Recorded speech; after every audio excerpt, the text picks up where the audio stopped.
Today's question is, how is Jesus our Sabbath rest? In this video, I'll answer that question from a biblical perspective. Afterwards, as always, I'll share some helpful resources, so stick around until the end.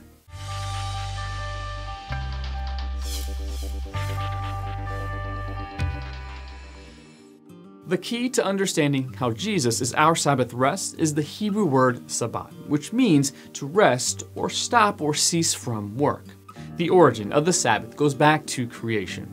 After creating the heavens and the earth, in 6 days God rested on the seventh day from all his work which he had made. Genesis chapter 2, verse 2. This doesn't mean that God was tired and needed rest. We know that God is omnipotent, literally all-powerful. He has all the power in the universe. He never tires, and his most arduous expenditure of energy does not diminish his power one bit. So what does it mean that God rested on the seventh day? Simply that he stopped what he was doing. He ceased from his labors. This is important in understanding the establishment of the Sabbath day and the role of Christ as our Sabbath rest. God used the example of his resting on the seventh day of creation to establish the principle of the Sabbath day rest for his people. In Exodus chapter 20, verses 8 through 11, and Deuteronomy chapter 5, verses 12 through 15, God gave the Israelites the fourth of his 10 commandments. They were to remember the Sabbath day and keep it holy. 1 day out of every 7, they were to rest from their labors and give the same day of rest to their servants and animals. This was not just a physical rest, but a cessation of laboring. Whatever work they were engaged in was to stop for a full day each week. Please see our other answers to questions on the Sabbath day, Saturday versus Sunday, and Sabbath keeping to explore this issue further. The Sabbath day was established so the people would rest from their labors, only to begin after 1 day of rest. The various elements of the Sabbath symbolize the coming of the Messiah, who would provide a permanent rest for his people. Once again, the example of resting from our labors comes into play. With the establishment of the Old Testament law, the Jews were constantly laboring to make themselves acceptable to God. Their labors included trying to obey a myriad of do's and don'ts of the ceremonial law, the temple law, the civil law, etc. And of course, they couldn't possibly keep all those laws, so God provided an array of sin offerings and sacrifices so they could come to him for forgiveness and restore fellowship with him, but only temporarily. Just as they began their physical labors after 1 day of rest, so too did they have to continue to offer sacrifices. Hebrews chapter 10 verse 1 tells us that the law can never, by the same sacrifices repeated endlessly year after year, make perfect those who draw near to worship. But these sacrifices were offered in anticipation of the ultimate sacrifice of Christ on the cross, who, after he had offered one sacrifice for sin forever, sat down on the right of God. Hebrews chapter 10 verse 12. Just as he rested after performing the ultimate sacrifice, he sat down and rested, ceased from his labor of atonement because there was nothing more to be done, ever. Because of what he did, we no longer have to labor in law-keeping in order to be justified in the sight of God. Jesus was sent so that we might rest in God and in what he has provided. Another element of the Sabbath day rest, in which God instituted as a foreshadowing of our complete rest in Christ, is that he blessed it, sanctified it, and made it holy. Here again, we see the symbol of Christ as our Sabbath rest, the holy, perfect Son of God who sanctifies and makes holy all who believe in him. God sanctified Christ, just as he sanctified the Sabbath day and sent him into the world, John chapter 10 verse 36, to be our sacrifice for sin. In him we find complete rest from our labors of self-effort because he alone is holy and righteous. God made him who had no sin to be sin for us so that in him we might become the righteousness of God. 2 Corinthians chapter 5 verse 21. We can now cease from our spiritual labors and rest in him, not just 1 day a week, but always.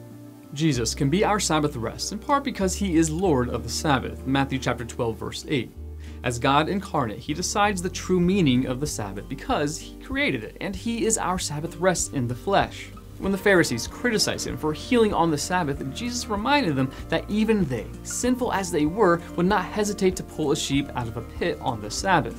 Because he came to seek and save his sheep who would hear his voice, John chapter 10 verse 3 and 27, and enter into the Sabbath rest he provided by paying for their sins, he could break the Sabbath rules. He told the Pharisees that people are more important than sheep, and that the salvation he provided was more important than rules. By saying the Sabbath was not made for man, but man for the Sabbath, Mark chapter 2, verse 27, Jesus was restating the principle that the Sabbath rest was instituted to relieve man of his labors, just as he came to relieve us of our attempting to achieve salvation by our works.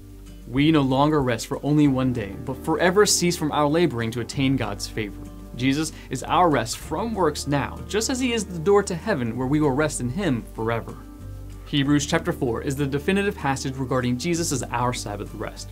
The writer to the Hebrews exhorts his readers to enter into the Sabbath rest provided by Christ. After 3 chapters of telling them that Jesus is superior to the angels and that he is our apostle and high priest, he pleads with them to not harden their hearts against him, as their fathers hardened their hearts against the Lord in the wilderness. Because of their unbelief, God denied that generation access to the Holy Land, saying, "They shall not enter into my rest," Hebrews chapter 3, verse 11. In the same way, the writer to the Hebrews begs his readers not to make the same mistake by rejecting God's Sabbath rest in Jesus Christ. There remains then a Sabbath rest for the people of God, for anyone who enters God's rest also rests from his own work, just as God did from his. Let us therefore make every effort to enter that rest, so that no one will fall by following their example of disobedience. Hebrews chapter 4, verses 9 through 11. There is no other Sabbath rest besides Jesus. He alone satisfies the requirements of the law, and he alone provides the sacrifice that atones for sin. He is God's plan for us to cease from the labor of our own works. We dare not reject this one and only way of salvation. John chapter 14, verse 6. God's reaction to those who choose to reject his plan is seen in Numbers chapter 15. A man was found gathering sticks on the Sabbath day in spite of God's plain commandment to cease from all labor on the Sabbath. This transgression was a known and willful sin, done with unblushing boldness in broad daylight in open defiance of the divine authority. Then the Lord said to Moses, "The man must die. The whole assembly must stone him outside the camp." Verse 35. So it will be to all who reject God's provision for our Sabbath rest in Christ. How shall we escape if we neglect so great a salvation? Hebrews chapter 2, verse 3.